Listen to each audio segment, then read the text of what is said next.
Panda. I got broads in Atlanta. Just to throw me in the family.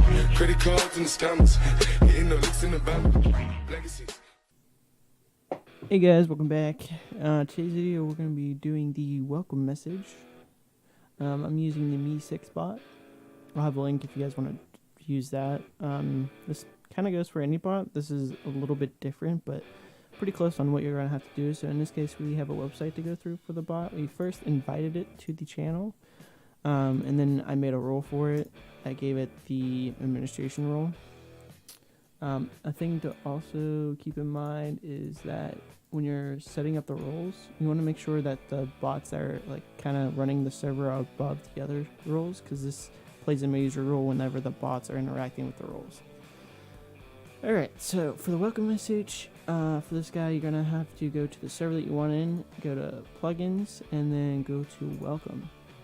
So we're not going to send a private message, but we'll send a welcome message.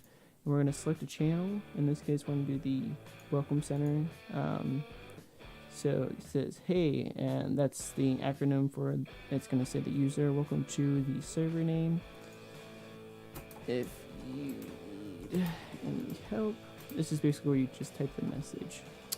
Okay, so now that you get your message typed out, whenever someone joins, this will be the thing, and you just click save, and that saves the thing. So this one's actually a lot user friendly, that's why I prefer to use it. Other ones you have to use command and then assign the channel through a command, and it can get messy sometimes.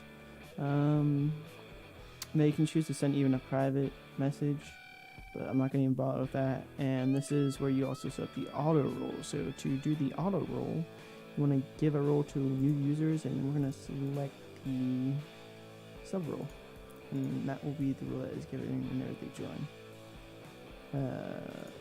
We can set that up. Actually, we're not going to bother with that yet. Then we're going to click Save Changes, and that's basically how you do the auto roll. Now, if you're using a different bot, the auto roll can be probably through command through the actual Discord server. It would be like whatever the acronym is, and then auto roll. If you have any issues, I'll have the link for the server down in the description that you can join and get help with that way, or you can either drop a comment down in the comment section. Thank you for watching, and I hope this video helped, and I'll see you guys in the next video.